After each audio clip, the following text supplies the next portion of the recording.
বলছেন মারওয়ান গো দেরি করো না, ইমাম হাসান খেজুর খেতে ভালোবাসে।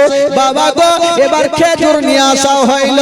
যেমন খেজুর নিয়ে আসা হইল গো, ওই খেজুরে বাবা এক রকমের বিষকে মিশিয়ে দিল। এমন জহরিলা বিষ ছিল, যেমন খেজুরে মিশিয়ে দিয়েছেন বাবা, খেজুরের রং হয় লাল।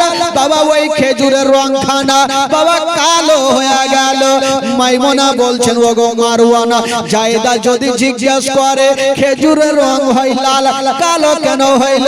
তখন মারওয়ান বলছে মা গো জায়দা যদি বলে খেজুরের রং কালো কেন, আপনি বলবেন এটা হইল বিদেশি খেজুর, এটা হলো বিদেশি খেজুর, তার জন্য এটা কালো হয়। তো মাইমুনা বলল ঠিক আছে। এবার ওই খেজুর খানা নিয়েছেন, বিষ মাখা খেজুর খানা ইমাম হাসানের বাড়ির চতুর্দিকে ঘুরছে ভাই। ইমাম হাসান যখনই বাড়ি থেকে বের হইল, আর মাইমুনা আবার জায়দা বলে ঢুকে গেল, জায়দা তোমার স্বামী কোথায়? বলে আমার স্বামী তো এখনই গেল। বলে হায় রে, আমার ভাগ্য থেকে ভাগ্য নেই, তোমার স্বামীর সঙ্গে দেখা করার খুব ইচ্ছা যাচ্ছে, দেখা হইল না। নবীর নওয়াজে ইমাম হাসানের সঙ্গে দেখা হইল না, তো যাকে দেখা হইল না, এই যে খেজুর খানা তোমার স্বামীকে দিয়ে দিও। জাহিদার মনের মধ্যে কোনো ময়লা মাটি ছিল না, মাসি দিয়ে গেছে খেজুর খানা, বাড়িতে আরামের সুন্দর করে রেখে দিয়েছে। ইমাম হাসান সন্ধ্যার টাইমে বাইরে আসিল, বাড়িতে ঢুকেছেন বাবা, আর মাইমুনা বাড়ির বাইরে থেকে টুক টুক করে দেখছে ইমাম হাসান খেজুর খানা খায় কি খায় না। ও যুবকেরা, ও গো আমার মা বোনেরা, এবার ইমাম হাসান এসে বলছেন বিবি রে, যদি বাড়িতে খাবার থাকে আমাকে দাও। বিবি বলছে স্বামী গো, ও গো আমার মাথার তাজা, এখন খাবার তৈরি করতে হবে, তবে স্বামী গো আপনাকে খাবার দেওয়ার আগে এই যে খেজুর খানা আছে, আপনি খেজুর খানা খেয়ে নিন। ইমাম হাসান যেমনই খেজুর খানা নিয়া যেমনই বাবা মুখে দিয়েছেন, বন্ধুরা খেজুর খানা পেটে চলে গেল। আর যেমনই পেটে গেছে গো, ইমাম হাসানের কলেজা জ্বলতে লাগলো। বলছে বিবি রে, এটা তুমি খেজুর দিলা না বিষ দিলা? বলছে স্বামী গো আমি জানি না, মাসি দিয়া গেছে, তাই আপনার সামনে হাজির করে আছি। বলছেন বিবি রে, এটা খেজুর নয় বিষ আছে রে। বাবা গো ইমাম হাসান আর থাকতে পারে না, বিষ পেটে চলে গেছে। ইমাম হাসান চটচট করতে লাগলো।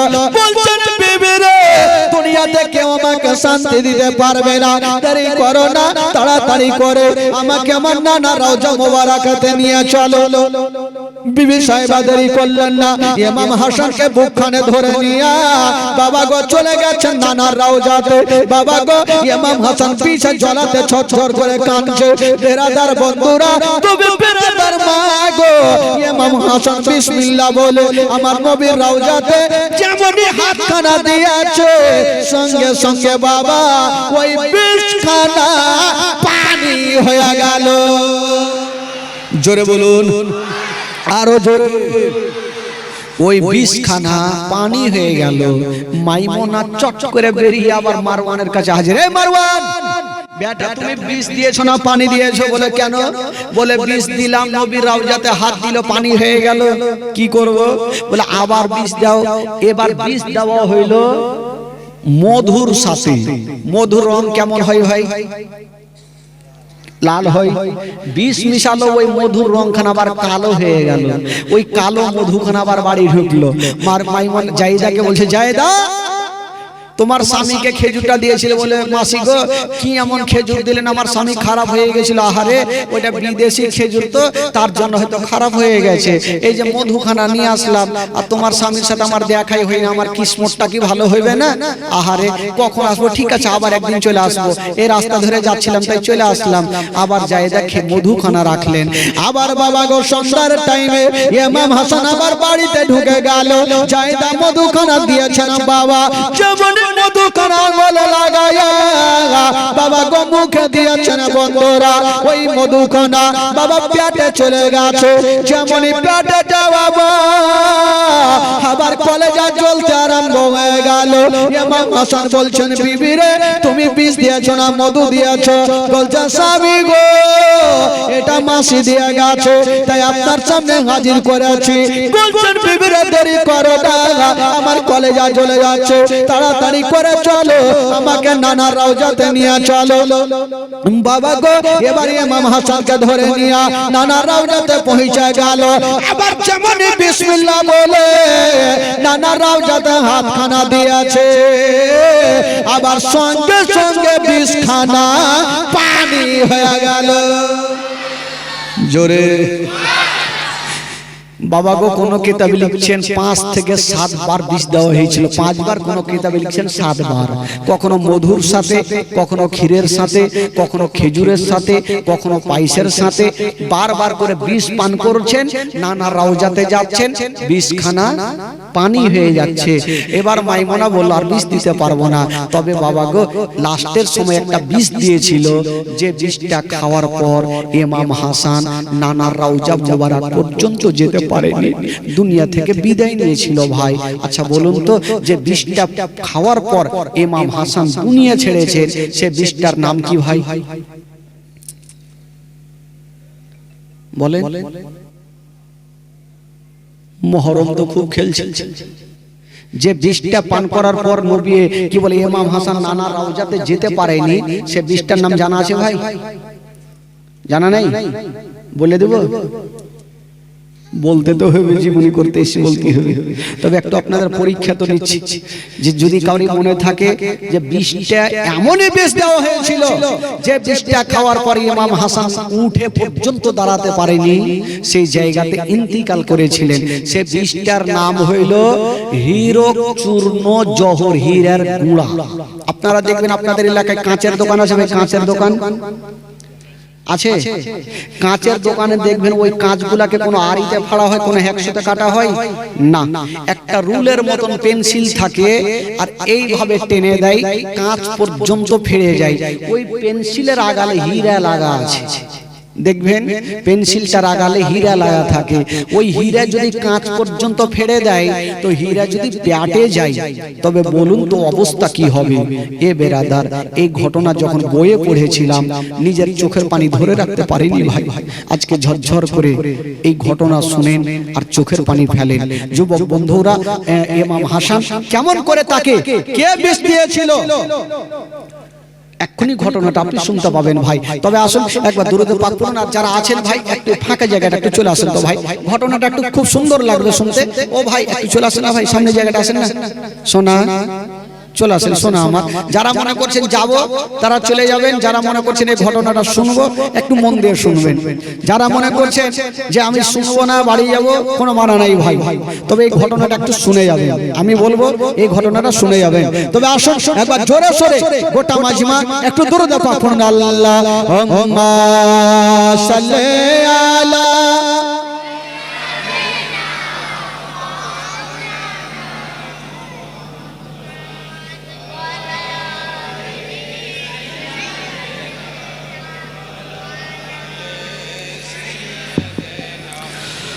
মাওলানা মুহাম্মদ আল্লাহুম্মা সাল্লি আলা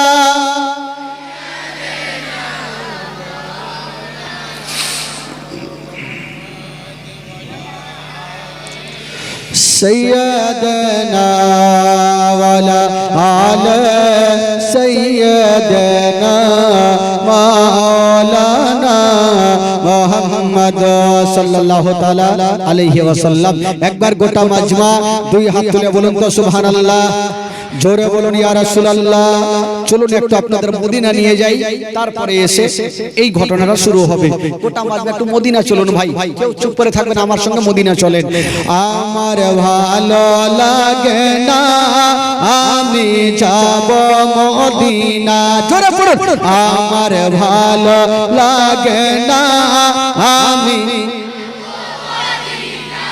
আমার ভালো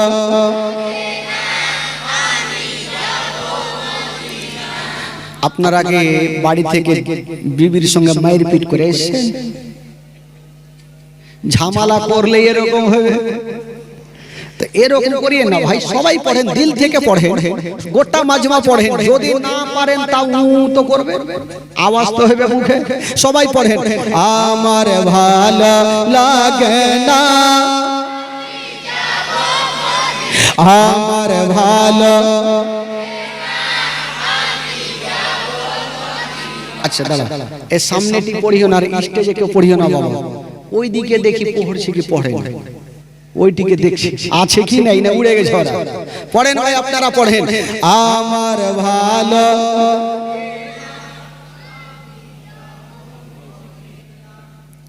পড়ুন পড়ুন পড়ুন, আমার ভালো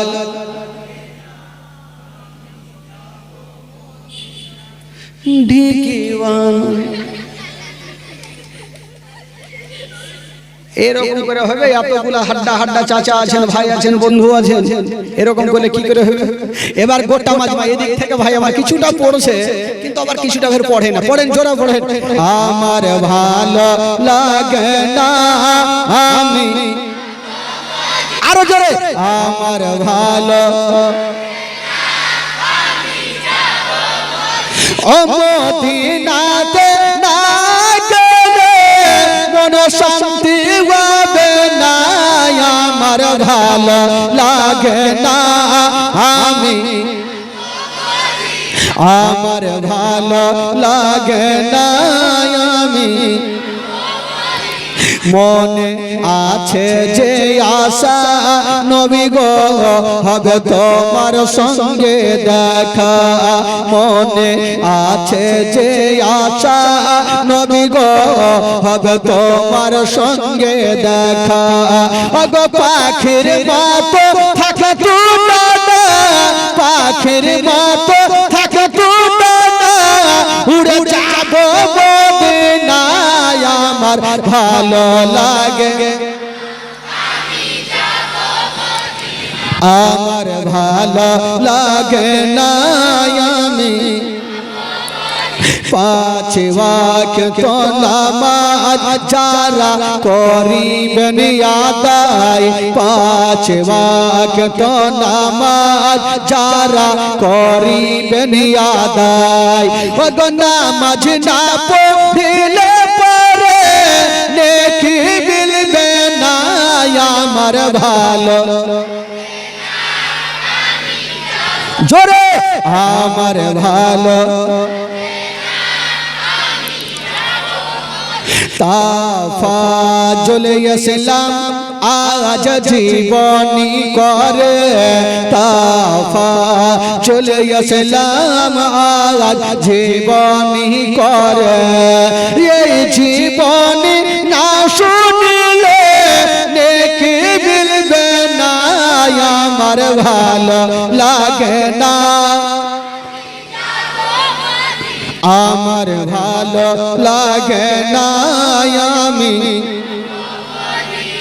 মদিনাতে না গেলে মন শান্তি হবে না, আমার ভালো।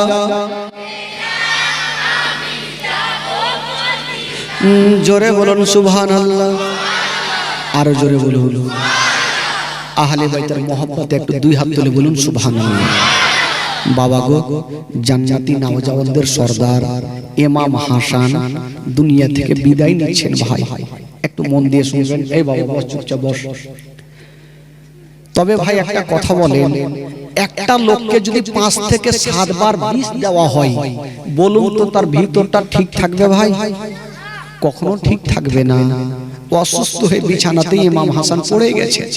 তবে ইমাম হাসান ছোট ভাই হোসেনকে ডাক দিয়ে বলছেন, ভাই হোসেন রে, ভাই আমার তো মন ভালো করে না, তবে ভাই আমি যে কটা দিন বাঁচবো একটু তোমার ঘরে আমি আরাম করব, ভাই তোমার ঘরে ঘুমাবো।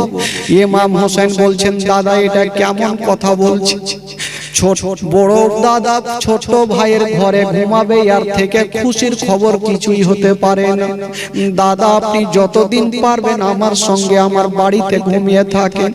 ইমাম হাসানের জন্য একটা ঘর রেডি করা হইল। ইমাম হোসেন বাইরে গেল আর বাজার থেকে কিছু ফলমূল গুলা কিনে নিয়ে চলে আসিল, বিছানার পাশে রেখে দিল।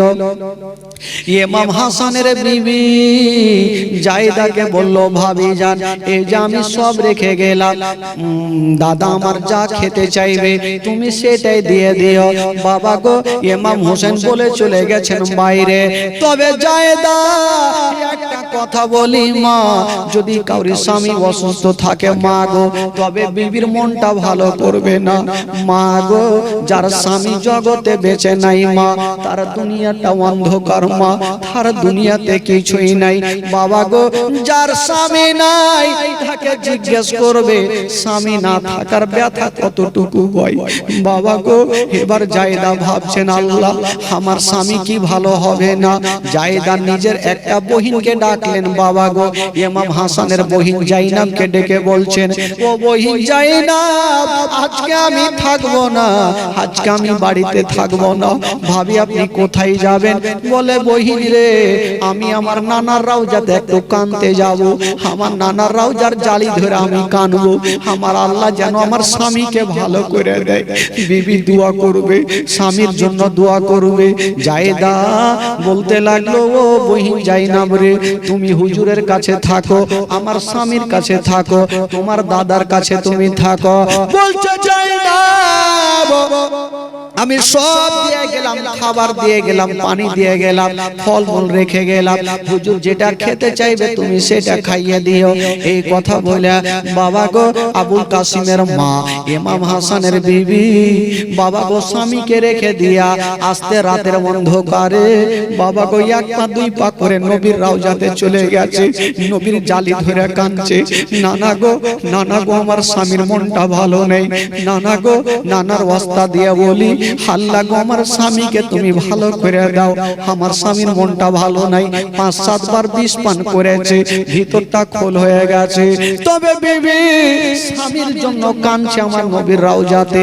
তবে বাবা গো, বিবি কাঁদতে থাকলো। আর এদিকে বাড়ির ঘটনা কি হচ্ছে ভাই শুনেন।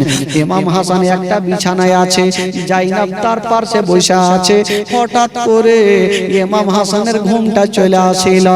মা গো শুনুন, মা কলেজে ফেটে যাবে মা। জাইনাব দেখছেন হুজুর যখন ঘুমিয়ে গেল, আমি আর জেগে করব কি। বাবা গো, জাইনাব পাশের বিছানায় শুয়ে গেছে, ইমাম হাসান শুয়ে গেল, আর জাইনাবও একদিকে শুয়ে গেল। আরে রাতের অন্ধকারে ওই নবীর দুশমন হীরার গুঁড়া লিয়া, হীরক চূর্ণ জোহর নিয়া বাবা ঘরে ঢুকে গেল। যেমনই গুঁড়া নিয়ে ঢুকে গেছে, ওই নবীর দুশমন চিন্তা করছেন, আল্লাহ আমি এই হীরার গুঁড়া এ বিষটা আমি কিসে দিব? ভাতে দিলে ধরা পড়ে যাবে, তরকারিতে দিলে ধরা পড়ে যাবে। তবে পানি যদি পেতাম, তবে পানিটা বিষটা মিশিয়ে দিতাম।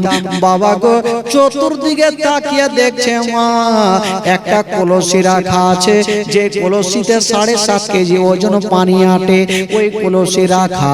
কিন্তু ইমাম হাসানের বিবি ওই কলসিটার উপরে বাবা গো সাদা কাপড় দিয়ে গিরে দিয়ে রেখেছিল, নিজে গন্তি করে 7টা গিরে দিয়েছিল।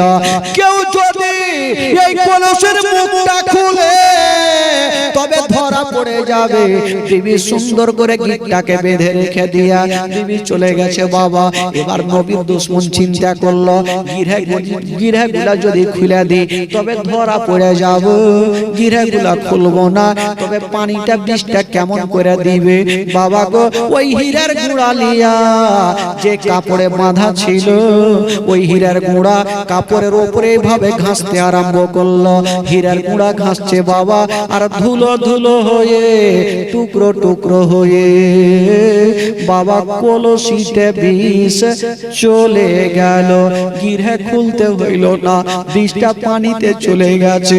বাবা গো, এবার ওই নবীর দুশমন বিষটা দিয়া যেমনই বাড়ি থেকে বের হতে যাবে দুটা পায়ে যেন টাচ হয়ে গেল, একটু আওয়াজ করে গেল, আর ইমাম হাসানের ঘুমটা ভেঙে গেল।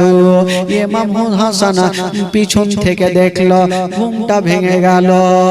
যেমনই ঘুমটা ভেঙে গেছে ডাক দিচ্ছেন বহির জাইনাব, তাড়াতাড়ি তুমি উঠে যাও রে বহির, তুমি উঠে যাও। জাইনাব উঠে গেল, হুজুর আপনার ঘুমটা ভেঙে গেল।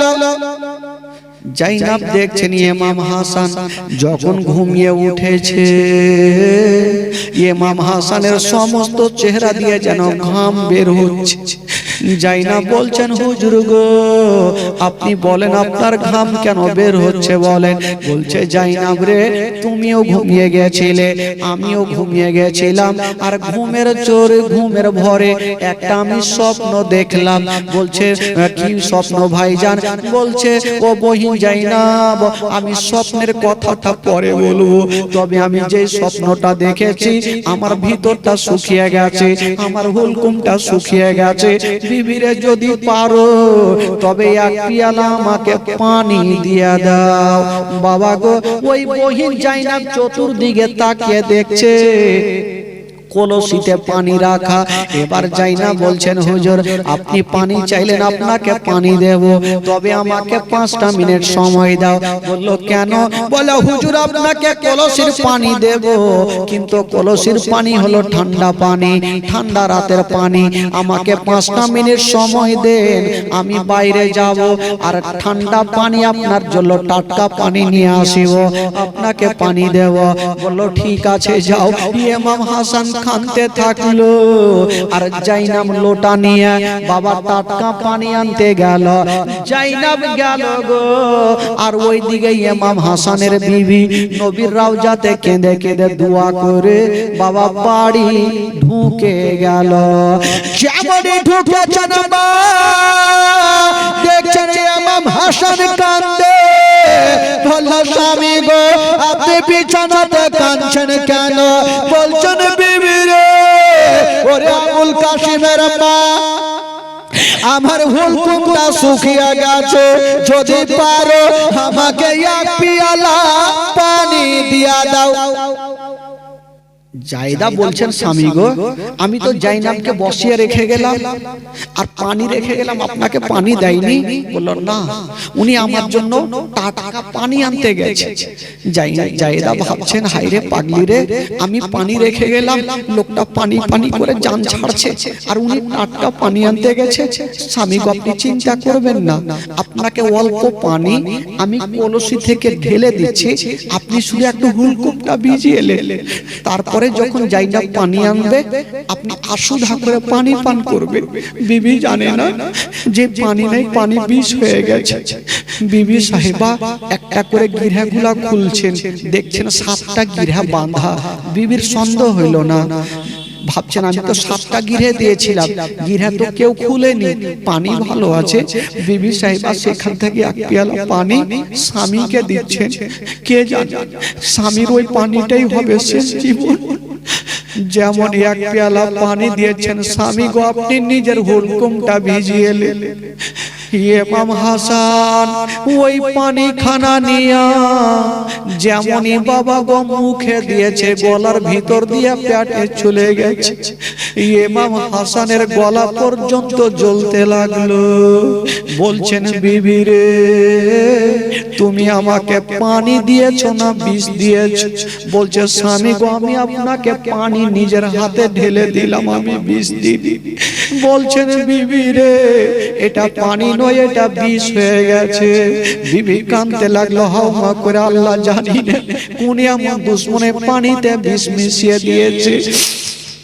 বাবা গো আবুল কাসিমের মা যেন ডুবরে ডুবরে কাঁদতে লাগলো। ইমাম হাসান আর দাঁড় হতে পারে না, একবার উঠে দাঁড়িয়েছে কিন্তু হঠাৎ করে যেন জমিনে পড়ে গেল। জাইনাব ওই দিক থেকে বহিন টাটকা পানি আনলো, এসে দেখছেন ইমাম হাসান যেন মাটিতে গোড়াগড়ি দিচ্ছে না। বলছেন ভাবি হুজুরকে কি হইলো, কেন কাঁদছে? বলে জাইনাব রে তুমিও ঘুমিয়েছিলে আর তোমার হুজুরও ঘুমিয়েছিল, কোন নবীর দুশমনে কলসিতে বিষ মিশিয়েছে। জাইনাব মাথায় হাত দিয়েছে, আল্লাহ আমি জানতে পারলাম না, আমি যদি জানতাম আমি বিছানায় পিঠটা পর্যন্ত ঠেকাতাম না, কে এমন বিষ দিয়ে দিল আমি ধরতে পারলাম না। বাবা গো, ইমাম হাসান বিষ পান করে যেন আর দাঁড়িয়ে থাকতে পারে না, জমিনে পড়ে যাচ্ছে। এবার বমি বমি ভাব করছে। জাইনাব ভাবছেন, আল্লাহ গো, হুজুর বমি করবে, হুজুরকে মাটিতে বমি করতে দিব না, হুজুরকে আমি যাব। একখানা থালা নিয়ে চলে আসলো স্বামীর সামনে। মা গো, থালা নিয়ে চলে আসলো। স্বামী কি বলে, ওইদিকে জাইনাব জায়েদা বলছে, ওই জাইনাব রে, তোমার ভাইয়ের সামনে যাও, এ থালাখানা রেখে দাও। জাইনাব দৌড়িয়ে গেল, থালাখানা ভাইয়ের সামনে রেখে দিয়ে বলছেন, দাদা গো, আপনি থালাতে বমি করুন, আপনি মাটিতে বমি করবেন না। নবীর নওয়াসা ইমাম হাসান বমি করতে লাগলো, কিন্তু খোদার কসম কোনো খাবার বেরিয়ে আসে না, শুধু পানির মতো বেরিয়ে চলে আসছে। জাইনাব বলছেন, আল্লাহ গো, হুজুর শুধু পানি কেন বের করছে? একবার তাকিয়ে দেখি, যেমনই থালাটা কাছে করে দেখছে, বাবা থালাতে শুধু পানি নাই, ওই পানির সাথে সাথে কলেজার টুকরো টুকরো হয়ে পানিতে ভেসে আছে। কলেজা টুকরো টুকরো হয়ে কেটে কেটে বেরিয়ে গেছে। জাইনাব দাঁড়িয়ে থাকতে পারলেন না, কাঁদতে লাগলো। জায়দা বলছেন, বহিন রে, কেন তুমি কাঁদছো বলো? বলো ভাবি, একবার তুমিও দেখে নাও, তুমি একবার দেখে নাও। জায়দা যেমনই দেখতে গেছে, বাবা কলেজা টুকরো টুকরো হয়ে ভাসছে। জায়দা কাঁদতে লাগলো, আল্লাহ আমি নিজের হাতে আমার স্বামীকে শেষ করে দিলাম, আল্লাহ গো আমার দুনিয়াটা অন্ধকার হয়ে যাবে। বাবা গো, স্বামীকে উঠায়া বলছো, স্বামী গো চলুন আপনাকে আমার নানার রওজাতে নিয়ে যাব, আমার নানার রওজাতে নিয়ে যাব। যেমনই উঠিয়ে দাঁড়িয়েছে, বাবা গো দাঁড় করিয়েছে মা, ইমাম হাসান দাঁড়িয়ে থাকতে পারলেন না, জমিনে পড়ে গেল। এবার ইমাম হাসান বলছে, বিবি রে, আমি আর বাঁচব না, আমি আর জগতে থাকব না। ও বিবি, দেরি করো না, দেরি করো না, আমার বেটা আবুল কাসিমকে ডাকো। আবুল কাসিমকে ডাকা হইল। আবুল কাসিমকে বুকখানে ভরে নিয়া বলছে, বেটা রে, তাড়াতাড়ি কইরা যা, আমার ভাই হোসেনকে ডাকো। দৌড়িয়ে গেল। চাচা গো, চাচা তাড়াতাড়ি চলেন চাচা, আমার আব্বার মনটা ভালো নাই চাচা। ইমাম হোসেন দৌড়িয়ে চলে আসছিল। দাদা গো, দাদা আপনার কি হয়েছে? ইমাম হাসান বলছে, ভাই রে, আমি এক কলসির পানি পান করলাম ভাই, বলি আমার কলেজা জ্বলে যাচ্ছে। ইমাম হোসেন বলছে, দাদা গো, আপনি পানি পান করেছেন দাদা, এবার আমিও কলসির পানি পান করব দাদা। ইমাম হোসেন ওই কলসিটাকে হাতে নিয়ে যেমনই পানি পান করতে যাবে, বাবা ইমাম হাসান দেখছেন, আল্লাহ আমি পানি পান করে আমার কলেজা জ্বলে যাচ্ছে, আমার ছোট্ট ভাই হোসেন যদি পানি পান করে তবে উনিও ওনারও কলেজা জ্বলবে। ইমাম হাসান আস্তে আস্তে উঠে গেল। ইমাম হোসেনের হাতে একটা বাড়ি মেরে দিয়েছেন বাবা। এবার যেমনই বাড়ি মেরেছে, ওই চামড়ার কলসি যেন মাটিতে পড়ে গেল, কলসি ভেঙে গেল, আর ওই কলসির পানি মাটিতে পড়ে গেছে। খোদার কসম, তাকিয়ে দেখছেন বাবা, পানি যত দূর পর্যন্ত পড়েছে, মাটি পর্যন্ত জ্বলে গেছে। বাবা গো, যদি ওই পানি বিষে যদি মাটি পর্যন্ত জ্বলিয়ে দিতে পারে, তবে বলুন পেটে যে পানি বিষখানা গিয়েছে, পেটের অবস্থা কি হতে পারে? ইমাম হাসান থাকতে পারে না। ইমাম হাসান বলছে, ভাই হোসেন রে, একবার আমার বুকখানে এসো রে ভাই, ভাই একবার বুকখানে এসো। ও ভাই হোসেন রে, আমি আর বাঁচবো না রে ভাই, আমি আর বাঁচবো না, আমি জগৎটা ছেড়ে চলে যাব ভাই। ইমাম হোসেন বলছে, দাদা গো, আপনি যদি চলে যান দাদা, আমার সারাটা জীবন আমি একাই হয়ে যাব দাদা। বলছে, ভাই হোসেন রে, আমি তো দুনিয়াটা ছেড়ে চলে যাব ভাই, তুমি একটা কথা বলো, আমার গায়ের রংটা কেমন আছে? ইমাম হোসেন একবার গাছের পাতার দিকে দেখছেন, একবার দাদার চেহারা দেখছেন, বলছেন, দাদা গো, গাছের পাতা যেমন সবুজ হয়ে গেছে দাদা, আপনার চেহারা তেমন সবুজ হয়ে গেছে। ইমাম হাসান বলছে, ভাই রে, তবে বুঝে নাও, আমার মরণ নিকটবর্তী চলে এসেছে। আমার নানা বলেছিল, আমার বড় নাতি বিষ পান করে মারা যাবে, যেদিন বিষ বিষ পান করবে, সমস্ত চেহারা সবুজ হয়ে যাবে। সেদিন আমার বড় নাতি ইন্তেকাল করবে। ও ছোট ভাই, আমার চেহারা যখন সবুজ হয়ে গেছে ভাই, আমি আর বাঁচবো না। ভাই ভাই কথা চলছে, আর জায়দা ওইদিকে ডুগরে ডুগরে স্বামীর জন্য কাঁদছে। জায়দা ডুগরে ডুগরে স্বামীর জন্য কাঁদছে। আল্লাহ, আমি নিজের হাতে আমার স্বামীকে বিষখানা দিয়ে দিলাম, আমি নিজের হাতে স্বামীকে বিষখানা দিয়ে দিলাম। জায়দা একদিকে কাঁদছে, জাইনাব একদিকে কাঁদছে, উম্মে কালসুম একদিকে কাঁদছে, হাসান বানু একদিকে কাঁদছে, সোহর বানু একদিকে কাঁদছে, সবাই কাঁদছে, সবাই ডুগরে ডুগরে কাঁদছে। ইমাম হাসান মাটিতে গোড় দিচ্ছে। যখন বাবা একটা মুরগির গলা কেটে দিলে যতটা ছটফট করে, ইমাম হাসান বাবা ততটা ওই জমিনে ছটফট করে যাচ্ছে। ইমাম হাসান বলতে লাগলো, ভাই হোসেন রে, আমি জগৎটা ছেড়ে চলে যাব ভাই, তবে আবুল কাসিমকে ডাক দিয়া বলছে, বেটা আবুল কাসিম রে, আমি তোমাকে রেখে গেলাম, তোমার চাচার কাছে রেখে গেলাম, হোসেনের কাছে রেখে গেলাম বেটা, তবে বেটা আবুল কাসিম রে, একটা কথা শুনো, তোমার চাচা যদি কোনোদিন বিপদে পড়ে যায় বেটা, তোমার চাচাকে আগে বিপদে যেতে দিও না বেটা, তুমি আগে ঝাঁপিয়ে পড়ে যেও রে বেটা, তুমি আগে চলে যেও বেটা। তবে বেটা রে, ওই ইমাম হাসান একটা তাবিজ বের করে দিচ্ছেন বাবা, আর বলছেন বেটা এই তাবিজটা তুমি রাখো বেটা, এখন খুলবে না, যদি কোনোদিন বিপদে পড়ে যাও বেটা, এই তাবিজটা তুমি খুলে দেখিও বেটা। ইমাম আবুল কাসিম তাবিজ খানা নিয়েছেন বাবা, এবার তাবিজ খানা নিয়ে আছেন, এইদিকে ইমাম হাসান সবাইকে ক্ষমা করছেন, আর সবারই কাছে ক্ষমা চেয়ে নিচ্ছেন বাবা। হাজার হলো ওই বিবি জায়দা স্বামীর জন্য টুকরে টুকরে কাঁদে, স্বামীর জন্য কেঁদে যাচ্ছে বাবা গো। তবে ইমাম হাসানকে বলছে, ইমাম হোসেন বলছে, দাদা গো আপনি একটা কথা বলেন, আপনাকে 20টা কেটা দিয়েছে, আপনাকে 20টা কেটা দিল। ইমাম হাসান বলছে, ভাই রে, আমি যদি তার নামটা বলি তবে তুমি কি করবে? বলছে, দাদা গো যদি আপনি তার নামটা বলে দেন, আমি তাকে জিন্দা জবাই করে দিব। ইমাম হাসান বলল, না রে ভাই, না রে ভাই না, আমি যার নামটা বলবো সে যদি হয়, তবে ভাই রে আমাকে যে বিষ দিয়েছে আমি আল্লাহকে সঁপে দিয়েছি ভাই, আল্লাহ তার বিচার করবে। ইমাম হাসান বলছেন, আল্লাহ গো, আমি আইডিয়াতে যদি একজনের নাম বলে দিই, আমার ভাই তাকে জিন্দা রাখবে না, আর যার নামটা বলবো উনি যদি না হয়, তবে এই গুনহার ভার আমার মাথার উপরে পড়ে যাবে, আমি নামটা বলবো না। ইমাম হাসান নামটা বললেন না। বলছো, ভাই হাসান রে, আমাকে যে বিষটা দিয়েছে ভাই, আমি তাকে ক্ষমা করে দিয়েছি, আল্লাহ তার বিচার করবে ভাই, আমি আল্লাহকে সঁপে দিলাম। বাবা গো, এবারে ইমাম হাসান সবাইকে ক্ষমা করে দিয়া সবারই কাছে ক্ষমা চেয়ে নিচ্ছেন বাবা। ওইদিকে বিবি সাহেবা কাঁদতে কাঁদতে স্বামীর হাত ধরে ফেললেন। স্বামী গো, ও গো আমার মাথার তাজ, আমি যদি জানতাম এই কলসিতে বিষ আছে স্বামী গো, তবে আপনাকে আমি পানি খানা পান করাতাম না। বলছে, বিবি রে, তোমার কোনো দোষ নাই, কপালে যেটা লেখা আছে সেটা হবে, তবে বিবি রে আমার দুনিয়া মিথ্যা হবে, আমার নানার কথা মিথ্যা হবে না।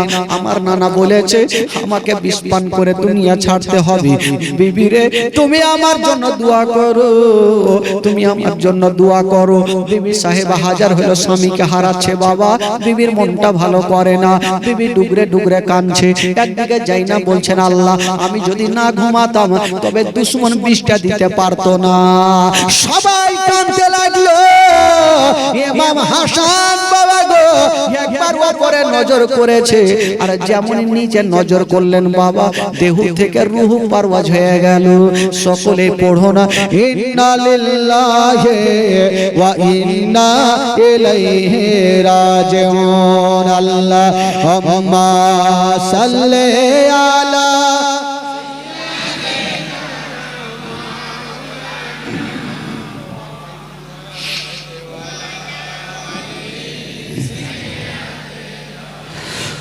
আলা সাইয়্যিদিনা মাওলানা মুহাম্মদ। আল্লাহুম্মা সাল্লি আলা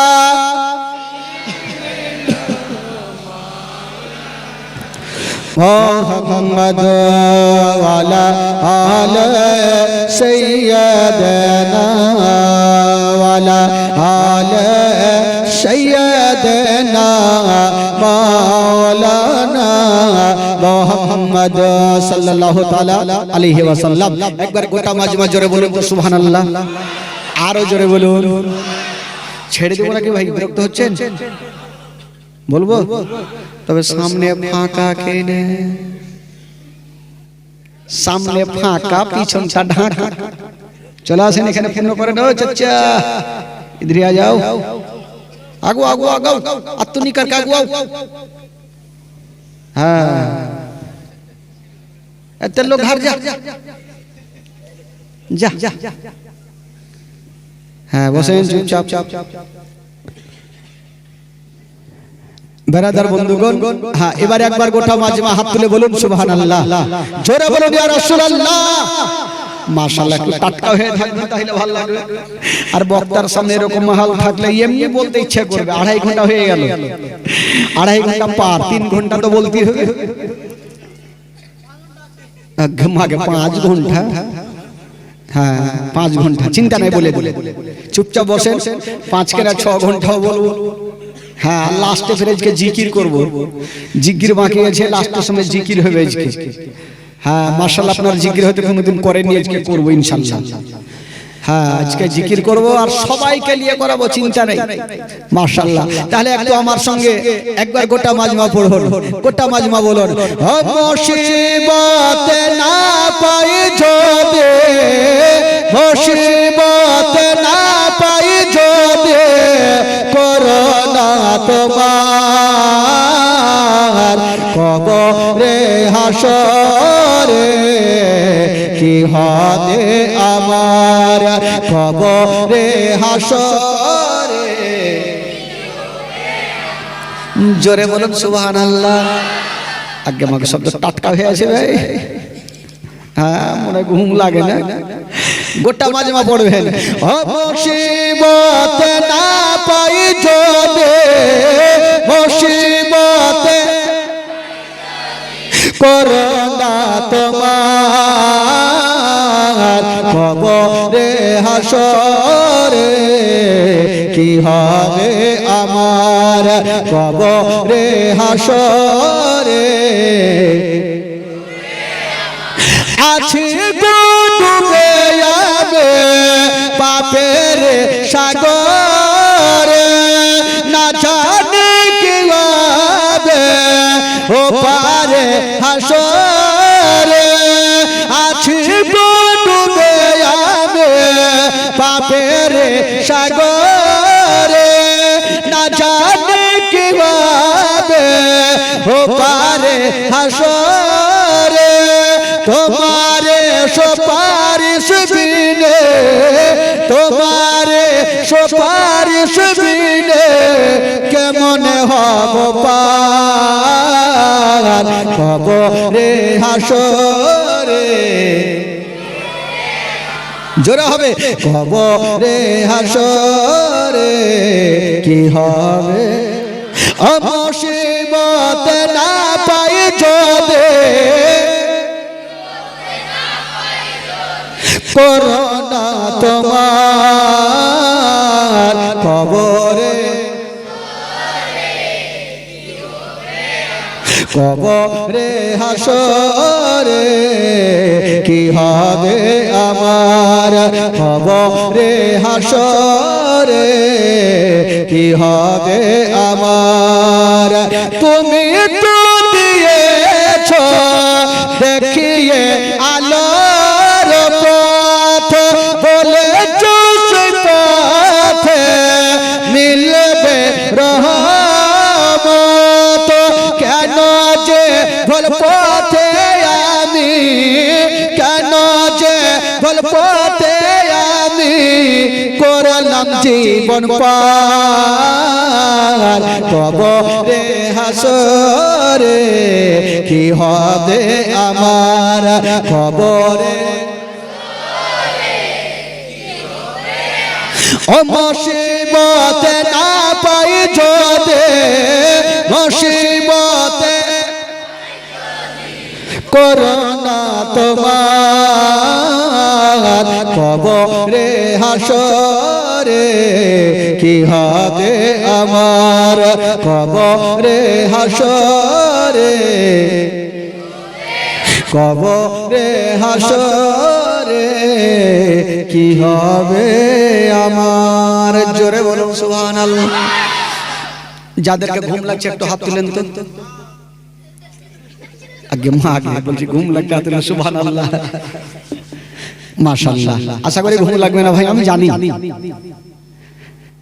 তবে যে জায়গাতে আমার নবীর আজকার জিকির আজকার চলে সেই জায়গাতে আল্লাহর মুরিদন ফেরেশতারা হাজির থাকে আমাদের চতুর্দিক দিয়ে ঘিরে থাকে জোরে বলুন সুবহানাল্লাহ তবে বেরাদার বন্ধুগণ ইমাম হাসান তো দুনিয়া ছাড়লেন ইয়াজিদ খুশি হবে কি হবে না ভাই জোরে বলুন প্রচুর খুশি মানে পথের কাঁটা সরে গেছে ও খুশি হয়ে গেছে এবার একটা লোক গিয়ে বলছে ওগো ইয়াজিদ এখন খুশি হয়ো না কারণ ইমাম হাসানের একটা ভাই আছে যার নাম হলো ইমাম হুসাইন আর ওই হুসাইন কারবালার প্রান্তরে যুদ্ধের ময়দানে বাবা গো 72 খানা সিনাতে তীর নিয়ে দুনিয়া থেকে বিদায় হবে ওই ইমাম হুসাইন এখনো আছে ইয়াজিদ কি করলো ইমাম হুসাইনকে চিঠি লিখলো ওগো ইমাম হুসাইন তুমি ইয়াজিদের হাতে হাত দিয়ে মুরিদ হয়ে যাও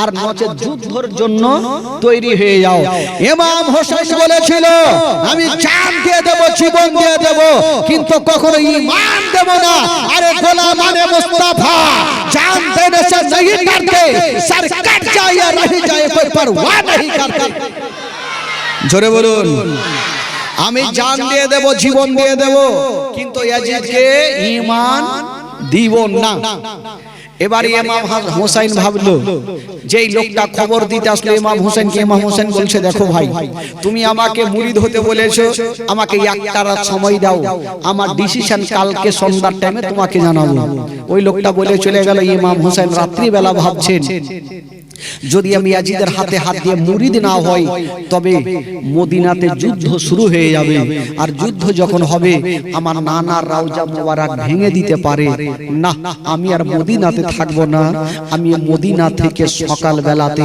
মক্কা নগর চলে যাব ইমাম হুসাইন বাবা গো চোখে পানি নিয়ে সবাইকে ডাক দিয়ে বলছেন আমার আহলিয়ারা তোমরা সবাই চলে আসো সবাই চলে আসলো আহলিরা বলছে হুজুর কি হয়েছে আপনি বলেন বলছে বেটা আলী আকবর ওরে বেটা আলী আসগার ওরে বেটা আবুল কাসিম তোমরা বাড়িতে সবাই থাকো বেটা আজকে আমি থাকবো না আজকে আমি রাত্রে বেলাতে আমার নানার রওজা মোবারক একটু জিয়ারত করে আসবো জোরে বলে ইমাম হোসেন কাঁদতে কাঁদতে রাত্রি বেলাতে নানার রওজাতে জালিতে হাত দিয়ে ইমাম হোসেন ডুগরে ডুগরে কাঁদছে নানা গো আমি আর মদিনাতে থাকবো না নানা তোমার রওজা মোবারক মনে হয় আর জিয়ারত করতে পারবো না না আজকে শেষবারের মতো আখেরি সালাম খানা নিয়ে নাও জান্নাতি নওজওয়ানদের সরদার ইমাম হোসেন রাত্রি বেলাতে নবীর রওজা মোবারকাতে হাত দিয়ে ডুগরে ডুগরে কাঁদছে আর বলছে নানা গো আপনি এসেছিলেন মক্কা থেকে মদিনা আর আমি যাব গো নানা মদিনা থেকে মক্কা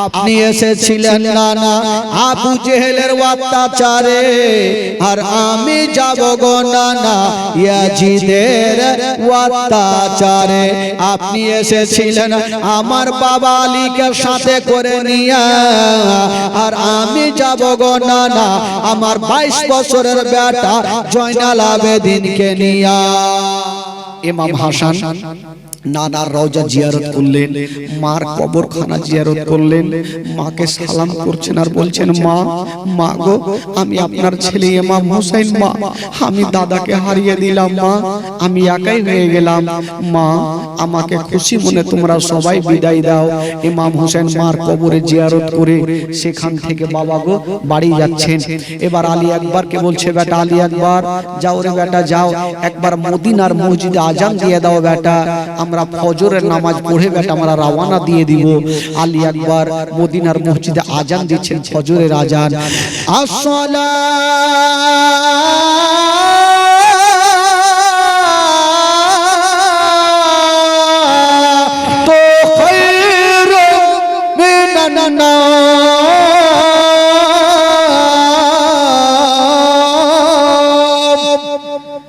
আজান হইল, নামাজ আদায় করলেন, সবাই বের হচ্ছেন। মা একটু ধ্যান দেন খালা। সবাই যখন বের হচ্ছেন, ইমাম হোসেন সবাইকে বলছে সবাই সামানপত্র গুছিয়ে নেন, আজকে আমরা মদিনা থেকে মক্কা যাব। সবাই সামানপত্র গোছাচ্ছেন। ইমাম হোসেনের একটা বেটি, 11 বছরের বেটি, যার নাম হলো সুগরা খাতুন মা, উনি জ্বরে জ্বালাতে বিছানাতে শুয়ে শুয়ে কাঁদছেন আর চিন্তা করছেন, আল্লাহ আমার আব্বা আমার ভাইকে বের হতে বলছেন, আমার দাদাকে বলছে, আমার মাকে বলছে, আমার আব্বা আমাকে কেন বলেন, আমাকে কি নিয়ে যাবে না? সুগরা খাতুন জ্বরে জ্বালাতে কাঁদতে কাঁদতে বাপের হাত ধরেছেন, আব্বা আব্বা আপনি কোথায় যাবেন আব্বা? আপনি সবাইকে ডাকছেন আব্বা, আমাকে কেন ডাকেন না? ইমাম হোসেন বলছেন, বেটি সুগরা খাতুন, তুমি বাড়িতে থাকো, তোমার গায়ে অত্যন্ত জ্বর, মাইয়া তো দূরের রাস্তা, মক্কার রাস্তা, তোমাকে নিয়ে যাব না রে মা। সুগরা খাতুন বলছেন, আব্বা আমি কেমন করে একাই থাকবো আব্বা, আমাকেও সাথে করে নিয়ে চলেন আব্বা। ইমাম হোসেন নিয়ে যাবে না, আর সুগরা খাতুন বাপের হাতখানা ছাড়ে না, আব্বা আমাকেও নিয়ে চলেন আব্বা। ইমাম হোসেন বলছেন, বেটি রে বেটি, আমি তোমাকে এত দূরের রাস্তা নিয়ে যাব না। ওই সুগরা খাতুন কাঁদতে কাঁদতে বলছেন, আব্বা আমাকে যখন নিয়ে যাবে না আব্বা, তবে আমার মাকে আমার কাছে রেখে যান। আরে বেটি সুগরা, তোর মাকে কি করবি? বলছেন, আব্বা গো, আমার মা যদি আমার কাছে থাকে, আমার মা আমার কপালে একটু কাপড় ভিজে আমার কপালে লাগাবে, আমার জ্বরটা ভালো হয়ে যাবে। আমার মাকে আমার কাছে রেখে জানা।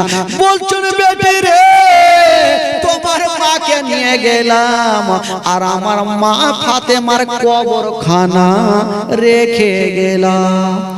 আব্বা গো, যখন আমার মাকে নিয়ে যাবেন আব্বা, রেখে যাবেন না, তবে আব্বা আমার 6 মাসের ভাই আলী আসগরকে রেখে যান আব্বা। আরে বেটি তুই আলী আসগরকে কি করবি রে মা? আব্বা গো, ভাই আমার আলী আসগর যদি আমার কাছে থাকে, আমার ভাইকে কোলে করে নিয়ে একটু মদিনার গলিতে আমি ঘুরে বেড়াবো, আব্বা আমার সময়টা পার হয়ে যাবে। ইমাম হোসেন বলছেন, বেটি রে আমি আলী আসগরকে নিয়ে গেলাম, আর আমার ভাই মহসিনের কবরখানা রেখে গেলাম। আব্বা আমার ভাই আলী আসগরকে নিয়ে রেখে যাবেন না আব্বা? ঠিক আছে আব্বা নিয়ে যান, কিন্তু আমার বহিন সাকিনাকে রেখে যান, আমার 7 বছরের বহিনটাকে রেখে যান, একটু বহিনের সঙ্গে গল্প করে সময়টা পার করব আব্বা। বলছে, না রে মা, আমি সাকিনাকে নিয়ে গেলাম আর আমার বহিন রোকাইয়ার কবরখানা রেখে গেলাম। একটা একটা করে উত্তর দিয়ে দিলেন বাবা। এবার সুগরা খাতুন দেখছেন আমার আব্বা নিয়ে যাবে না, উনি বিছানাতে জ্বরে জ্বালাতে গুম করে পড়ে গেল। সুগরা খাতুন কাঁদতে থাকলো। সবাই বেরিয়ে গেছে, সবাই রেডি হয়ে গেছে, 72 জন কাফেলা যাওয়ার জন্য রেডি হয়ে গেল। একটু দূর আগিয়ে গেছেন, সুগরা খাতুন দেখছেন রাগ করে থাকলে চলবে না। সুগরা খাতুন উঠে গেল আর পিছন থেকে একবার মা বলে ডেকে নিল। যেমনই মা বলে ডেকেছে, ইমাম হোসেনের বিবি দাঁড়িয়ে গেল। ইমাম হোসেন বলছে, বিবি চলো। কেন তুমি দাঁড়িয়ে গেলে? ইমাম হোসেনের বিবি বলে, স্বামী গো, আমি তো যাচ্ছিলাম, আমি কোনো কথা বলিনি। যখন আমার বেটি সুগরা খাতুন আমাকে পিছন থেকে মা বলে ডেকেছে, মনে হচ্ছে আমার কলেজাতে ধাক্কা লেগে গেছে। স্বামী গো, আমি চলে যাব স্বামী গো, তবে আমাকে 5টা মিনিট সময় দাও, আমি যাব আর আমার বেটিকে বুকখানে একবার জড়িয়ে সান্ত্বনা দেব। সুগরাকে রেখে বাবা গো বলছে, বিবি রে তুমি যাচ্ছ যাও, তবে শুভ্রার দয়াতে ময়াতে তুমি থাকিও না। বলছে স্বামী গো আমি কথা দিলাম আমার বেটিকে একবার বুকখানে সান্ত্বনা দিয়ে আমি চলে আসবো, আমি থাকবো না স্বামী গো। বললো ঠিক আছে যাও। বাবা গো ওই ইমাম হাসানের বিবি দৌড় দিয়ে চলে আসিল আর শুভ্রা খাতুনকে টেনে বুকখানে লাগিয়েছে। বলছেন বেটি রে তুমি পিছন থেকে মা কেন বলেছো? শুভ্রা খাতুন যারে যার হয়ে কাঁদছে, মা গো মা আমাকে ছেড়ে চলে যেও না মা, আমাকে সাথে করে নিয়ে চলেন মা। মা তুমি যদি চলে যাও মা আমি কার কাছে থাকবো গো মা, আমাকে সাথে করে নিয়ে চলেন। বলছে বেটি রে তোমাকে নিয়ে যাব না রে মা, এত দূরের রাস্তা তুমি এই অবস্থায় যেতে পারবে না মা, তুমি থাকো রে মা থাকো। কথা চলছে আর বাবা গো ওই আলী একবার চলে আসলো, শুভ্রার মাথায় হাত দিয়ে বলছেন বহিন শুভ্রা খাতুন তুমি চিন্তা করো না বহিন, আমি তোমার ভাই কথা দিলাম কয় মাস পরে আমি তোমাকে মদিনা থেকে নিয়ে যাব রে বহিন। বললো ঠিক আছে দাদা। শুভ্রা খাতুনকে নিয়ে গেল না, শুভ্রা খাতুন কাঁদতে থাকলো আর সবাই বাবা চলে গেল। এই জন্য তো কবি লিখেছেন বাবা শুভ্রা কান্দে না মদিনাতে আজ সাকিনা কান্দে কারবালায়, শুভ্রা কান্দে না মদিনাতে আজ সাকিনা কান্দে কারবালায়, জয়নাল আবেদিন বন্দি রইলেন, জয়নাল আবেদিন বন্দি রইলেন যে দের ওই জেলখানায়। বাবা গো শুভ্রা খাতুন শুভ্রা খাতুন বাবা কাঁদতে থাকলো আর বাবা গো সবাই যেন চলে গেল, শুভ্রা খাতুন একা মদিনাতে থেকে গেল। তবে বাবা গো ওই শুভ্রা খাতুন আর আলী আসগারকে দেখতে পাবে না, সাক্ষী বলে জয়নাল আবেদিনকে দেখবে, তবে বাবা গো শুভ্রা খাতুন আলী আকবরকে দেখতে পাবে না, আওনা মোহাম্মদকে দেখতে পাবে না, বাবাকে দেখতে পাবে না। সবাই যেন সারা জীবনের মতো চলে গেল। শুভ্রা খাতুন কাঁদতে কাঁদতে বাবা গো জ্বরে জ্বালাতে বিছানাতে পড়ে গেলে ডুবরে ডুবরে কাঁদতে লাগলো। ইমাম হোসেন দূর থেকে বলছে না বেটি রে আমি তোমাকে রেখে গেলাম তুমি চোখের পানি ফেলিও না। হাজার হলো বেটিকে ছোট বেটিকে রেখে যদি কেউ আত্মীয় স্বজনের বাড়ি যান আর ওই বেটিকে যদি না নিয়ে যান তবে বলুন তো ওই বেটিটা কেমন করে থাকবে, কত না কাঁদবে। বাবা গো কেউ রেখে যাবে না, কিন্তু ধিয়ান দেন বাবা একেই বলে জীবনী। শুভ্রা খাতুনকে রেখে চলে গেলেন বাবা গো ৭২ জন কাফেলাকে নিয়ে ইমাম হোসেন যেন বাবা মক্কা নগর পৌঁছে গেল। জোরে বলুন, আরো জোরে বলুন, মক্কা নগর পৌঁছে গেল। বাবা গো শুভ্রা খাতুন থাক, তার ঘটনাটা আবার পরে আসবে, কালকে আসবে। ইমাম হোসেন কতজনকে নিয়ে পৌঁছে গেল মক্কা নগর? কতজনকে নিয়ে? ৭২ জনকে নিয়ে মক্কা নগর পৌঁছে গেল। বাবা গো যেমনই পৌঁছে যাওয়া ওই মক্কা নগরের মানুষেরা নবীর প্রেম ভালোবাসা যাদের দিলের মধ্যে ছিল তারা জানলো নবীর নামাসা ইমাম হোসেন চলে আসলো, তাকে সবাই সম্মান জানালো, ভালোবাসতে লাগলো। তারা এটাই জানতো ইমাম হোসেনকে মহব্বত করা মানে নবী পাককে ভালোবাসা। জোরে বলুন, ইমাম হোসেনকে ভালোবাসা মানে নবী পাককে ভালোবাসা। সবাইকে ইমাম হোসেনকে ভালোবাসতে লাগলো, শ্রদ্ধা জানাতে লাগলো। ইমাম হোসেন যখন পৌঁছে গেল বাবা গো এই খবরটা কুফা শহরে পৌঁছে গেল। কুফার মানুষেরা চিন্তা করলো আরে ইমাম হোসেন শুনলাম নবীর নামাজ মক্কাতে চলে এসেছে, মক্কাতে না থেকে যদি আমাদের কুফাতে চলে আসতো তবে সব থেকে বেশি ভালো হতো। বাবা গো ইমাম হোসেন কুফা শহর যাওয়ার যাবে, কিন্তু তার আগে কুফার মানুষেরা চিঠি লিখলো ইমাম হোসেনকে। কি লিখেছেন? ওগো মা ফাতেমার বেটা হোসেন আপনি আর মক্কাতে থাকবেন না, আপনি কুফাতে চলে আসেন, তাহলে আমরা ইয়াজিদের হাতে হাত দিয়ে মুরিদ হব না, আপনার হাতে হাত দিয়ে মুরিদ হয়ে যাব। এখন করে করে ১৫০ খানা চিঠি লিখেছেন। কয়খানা বাবা? জোরে বলুন কয়খানা?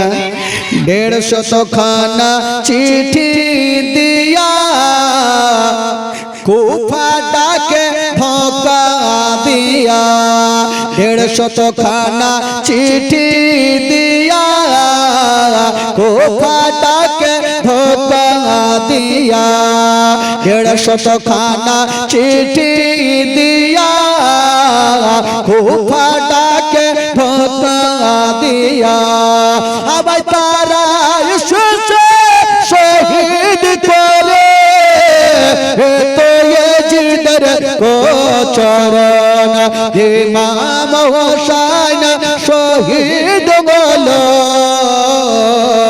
নানার উম্মতের কারণ নীল আকাশ আজ লাল হইল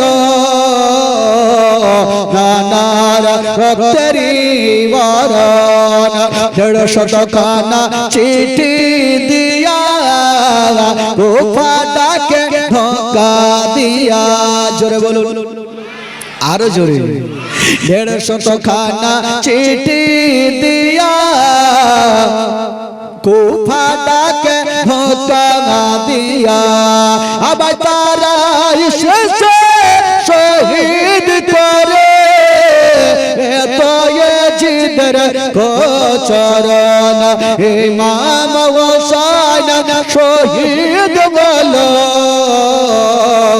নানার উম্মতের কারণ ইমাম হোসেন শহীদ বলো নানার উম্মতের কারণ ইমাম হোসেন শহীদ হলো নানার উম্মতের কারণ আল্লাহুম্মা সাল্লি আলা